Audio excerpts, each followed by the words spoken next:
Springfield City Council debates the fate of the smoking ban and whether to send it to voters in June. The details in a live report. 1 week and 1 day until the April election. We'll preview a school money issue in Fairgrove. And is lowering your blood pressure as simple as eating a handful of raisins? The details coming up in our health report. KSPR News at 4 starts right now. ABC for the Ozarks, covering our community. This is KSPR News at 4. Hello, everyone, and thanks so much for joining us on this Monday. I'm Leigh Moody. Joe is on assignment, and we'll hear from him a little bit later in our newscast. But right now, the beautiful weather we enjoyed this weekend has stretched into our work week. Our chief meteorologist, Kevin Leidy's here now with your first look at the forecast. Yeah, that can be good and it can be bad. The bad part about those coming at you here in just a little bit. Lee? Thanks, Kevin. Leading our news at this hour, a 12-year-old Polk County girl shot in the head over the weekend has died as a result of her injuries. The shooting happened around 9 p.m. Saturday at a home between Fairplay and Bolivar. Polk County Sheriff Steve Bruce confirmed a 15-year-old person of interest is in custody. Law enforcement officials in the Kansas City area say the teenager is the victim's half-brother. Grief counselors are on site at Fairplay Elementary School today to help students cope. Officials still have not publicly identified the girl. Smoking in Springfield. It's a controversial topic that's been put on petitions, discussed in City Council, and voted on at the polls. Tonight, council members must make a decision on a new ordinance that would allow smoking in some places. KSPR's Mary Maloney joins us now live in the studio to explain. Mary, would this ordinance be a repeal of the ban? Lee, those who wrote either use a simple majority or a unanimous decision. Lee? All right, Mary, thanks. Those on both sides of the issue say they will have lawyers examine the council's decision, whatever it is. City Council meets in a little over 2 hours tonight at City Hall, and we'll bring you the latest update on the news at 10. The search continues this hour for a 4-year-old boy who went missing in Fulton County, Arkansas over the weekend. Caleb Lynn was reported missing after he got separated from a group of people during a trip on Saturday. Officials say the boy was last seen at Camp Kia Kima at the bridge on the South Fork River. The camp is just north of Cherokee Village in Fulton County. Multiple agencies and volunteers are helping in that search. Firefighters in Ash Grove worked in vain this morning to save a home that caught fire early this morning. The house is located on Farm Road 33. Fire crews from Willard and Walnut Grove helped battle the blaze, but the house was destroyed. The cause is under investigation. No one was hurt. It's been almost a month since a tornado ripped through Branson, damaging many parts of that tourist town. The rebuilding and the recovery efforts there began within hours. KSPR's Joe Dawes is live at the Hilton on the Branson Landing to bring us more on the effort to get ready for the tourist season. Hey, Joe. Back to you, Lee. All right, Joe, we look forward to hearing from you. Thank you. In our continuing coverage of the 2012 vote, Ozarks voters will head to the polls a week from tomorrow, and we're preparing you for what's on your hometown ballot. Today, we're focusing on Fairgrove, where the school district wants voters to approve a $2 million bond issue. School officials are asking for the bond to pay for technology improvements. Fairgrove's main campus has 4 computer labs, but no full wireless network. The superintendent says he wants every student to have internet access at their fingertips and intends to bring iPads, tablets, and laptops into the classrooms. School officials say technology is not just a matter of convenience, it's a necessity to keep up with the ever-updating flow of knowledge. You know, when you walk into a classroom today, a regular classroom without technology, you'll see kids being given handouts. You'll see kids getting textbooks that may be 4 or 5 years old. There's no creativity. There's no finding different or more information. You put a laptop, you put an iPad, you put a wireless device in the kid's hands in that classroom, and then you can take the information that the teacher has. You can get instantaneous, updated information. The bond issue would also include building Fairgrove a bus barn. Right now, any work done on its buses has to be done in Springfield. It would also include accessibility updates to gym bleachers and roof repairs to the elementary school building. The bond won't raise taxes in Fairgrove, but it will bring the town more debt. Opponents say the same children who will benefit now will end up paying for this bond later. Fairgrove voters last approved a school bond in 2007. The school district needed 2 tries to pass a $6.8 million bond. That money built a new middle school on the Fairgrove School campus. Leading this hour's look at national and international news, there's even less clarity today surrounding the killing of 17-year-old Trayvon Martin of Sanford, Florida. The shooter's brother came forward yesterday defending his brother's actions he says were in self-defense. But some damning police video first obtained by ABC News, reveals a seemingly unharmed George Zimmerman just minutes after the teen was killed. ABC's Karen Travers has the latest. George Zimmerman's...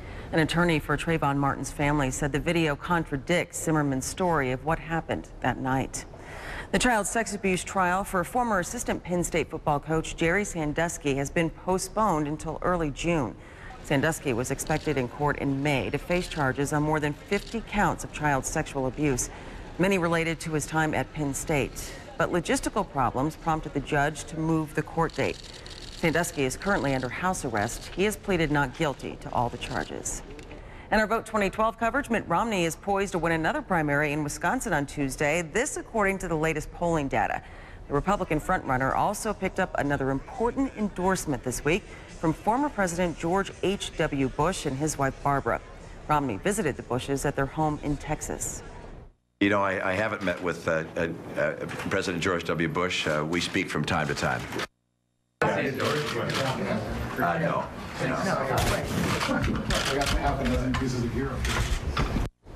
Today, Romney also picked up an endorsement from the chairman of the House Budget Committee, Paul Ryan.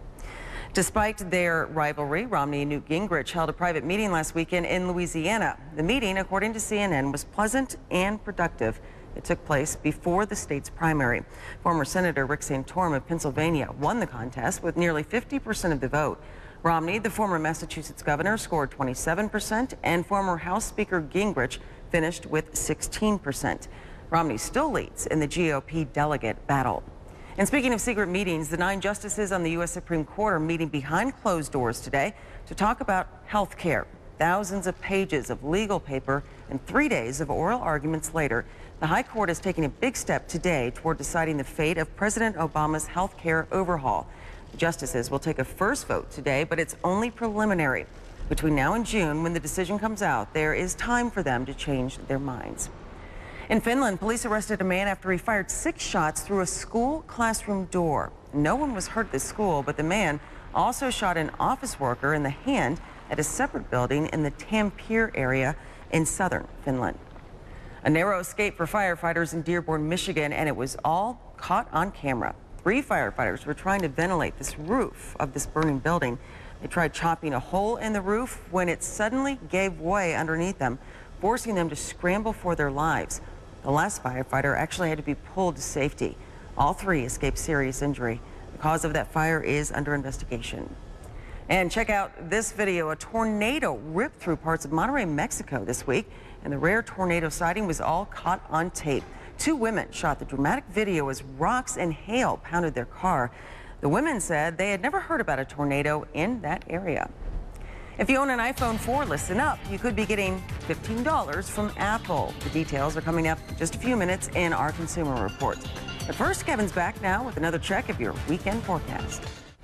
Welcome back. It is time for today's Leigh's Lost and Found Report, where we work to reunite lost animals picked up by Springfield Greene County Animal Control with their owners. Now, we're happy to say with your help, we found the owner of another one of the dogs that we featured last week. This week, we are trying to find a home for an abandoned puppy and a female shepherd who may have been on her own for quite a while. This Beagle mix puppy is looking for some company. The director of the Springfield Animal Shelter, Heather Ferrier, says she was found alone with no mother or siblings in sight. They think she's just a little stray puppy, that she didn't come in with any other puppies, just her by herself. The 8 to 10-week-old female pup was picked up by a resident near South Park and Bodeb on Tuesday, March 20th. Who is that? Is this your friend? Our other lost dog is a 3 to 4-year-old brindle-marked shepherd mix. Based on her overgrown nails and her low weight, Heather thinks she may have gotten away from her owner a while ago and has been living on the streets. She's really sweet, a little bit timid, but she's kind of come out of her shell out here. She seems to get along with both men and women and the other dogs that we've had. Animal Control picked the shepherd mix up in the 1500 block of East Whiteside on Thursday, March 22nd. Last I heard, she had 4, and they were doing well. Heather had some good news about the pregnant blue heeler mix that we showed you last week. Her owner saw our report and called in to ID her. Unfortunately, because of financial problems, she couldn't pay the shelter's fee for housing the dog. But this sweet mama dog still had a happy ending. We went ahead and sent her to rescue. which worked out really well. As soon as she got to the rescue facility, she started having her puppies. Heather says to ensure that your animal has a happy ending if they ever become lost, you need to immediately call animal control or check its website to find out if they were brought in. They need to visit our website. They need to call the shelter. Some dogs we can kind of help describe over the phone. My best advice would be to come out to the shelter and look in person. They can also do things like call the Humane Society, post ads on Craigslist. We also encourage you to post your lost animal on the Leigh's Lost and Found Facebook page. It's updated daily, and our fans on there are eager to help out. Now, if you recognize either of those two dogs, or if you're looking for your lost animal, please call the Springfield Animal Shelter, and that number is 417-833-3592. You can also go to our website at kspr.com for more information. Just click on the Lost and Found story. In that story, you'll also find a link to Leigh's Lost and Found Facebook page. We're asking you to like that page and share it with your animal lover friends. I update that page with other lost animals many times throughout the week. And the more people who like the page, the better chance we have to keep reuniting lost pets with their owners. Now let's head over to Kevin for a look at today's weather quiz.